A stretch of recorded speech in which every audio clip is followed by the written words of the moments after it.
حضرت خواجہ نظام الدین اولیاء رحمۃ اللہ تعالی علیہ کے دور میں لکھا ہے کہ کوئی ہندو تھا، اور یہ حضرت جی یاد رکھیے گا بھائی، قانون قدرت ہے، جو محنت کرے گا اللہ اس کو پھل دے بھائی. ولایت، اللہ سے دوستی، یہ ایک اور چیز ہے، یہ اور چیز ہے. اس میں نا یہ کمال تھا کہ حضرت وہ مرض سلب کر لیتا تھا. حضرت وہ مرض سلب کر لیتا تھا حضرت. اور میں نے بھی کچھ بزرگوں کی زیارت کی ہے کہ جن میں یہ کمال تھا حضرت، مرض سلب کرنے والا.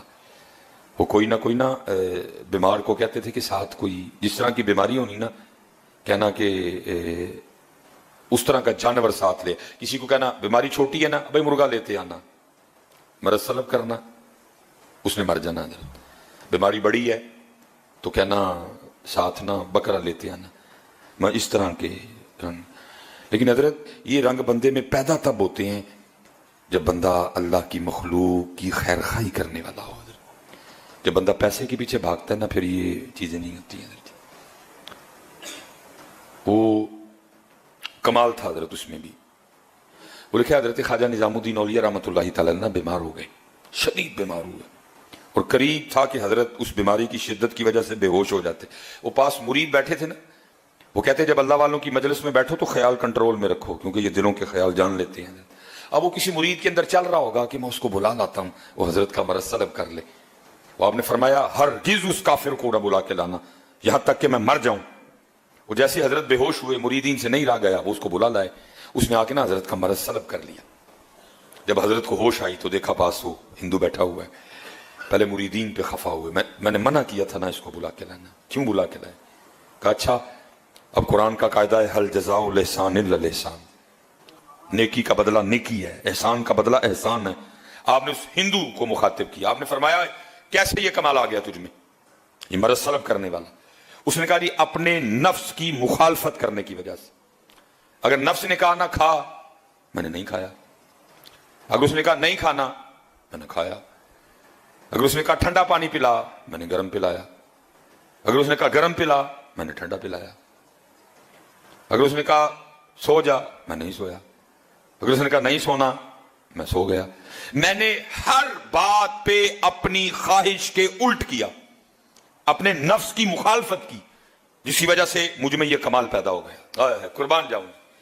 اب آپ نے اس ہندو کو مخاطب فرمایا، آپ نے فرمایا تو خود کہہ رہا ہے کہ جو میرے نفس نے کہا میں نے اس کا الٹ کیا تو مجھ میں یہ کمال آ گیا کہ میں لوگوں کا مرض سلب کر لیتا ہوں. اب یہ بتا لا الہ الا اللہ محمد الرسول اللہ کہنے کے لیے تیرا نفس کیا کہتا ہے؟ آپ نے فرمایا بتا مسلمان ہونے کے لیے تیرا نفس کیا کہتا ہے؟ میں تجھے دعوت دیتا ہوں اسلام کی. لا الہ الا اللہ محمد رسول اللہ کہنے کے لیے تیرا نفس کیا کہتا ہے؟ اس نے کہا حضرت نہیں مندہ. فرمایا پھر ایتھے بھی تو الٹ کرنا. فرمایا ادھر بھی تو مخالفت کرنا، تو خود ہی کہہ رہا ہے کہ نفس کی مخالفت کی، جو اس نے کہا میں نے اس کا الٹ کیا، مجھ میں کمال آ گیا. اب میں نے تجھے اسلام کی دعوت دی ہے، تو کہتا ہے نفس نہیں مانتا. فرمایا ایتھے بھی تو الٹ کرنا.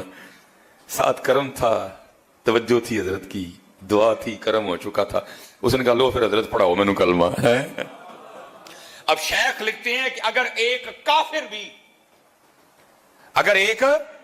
کافر بھی مخالفت نفس کے راستے پہ چلے، ایک کافر بھی اگر اپنی خواہش سے لڑے تو قدرت اس میں بھی یہ کمال پیدا کر دیتی ہے کہ وہ مرض کو سلب کر لیتا ہے. تو اگر یہ کام کوئی محمدی کرے تو ہے،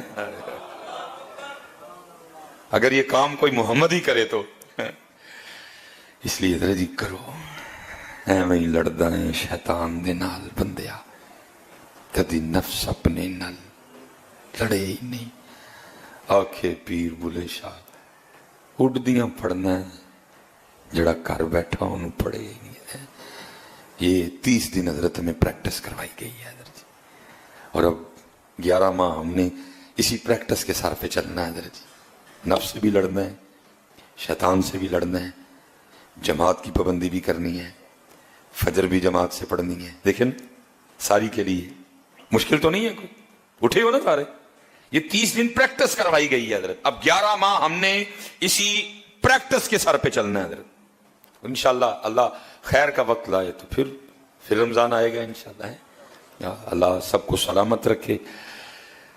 میں نے جو بات ابتدا میں کی میں اب بھی اسی پہ کھڑا ہوں کہ کچھ بھی نہیں ہوا بھائی ہم سے، کچھ بھی نہیں ہو سکا ہم سے. بس اللہ جنہوں نے کیا نا اللہ ان کے صدقے ہم پہ بھی رحم کر دے. اللہ جنہوں نے کیا اللہ ان کے صدقے ہم پہ بھی رحم کر دے.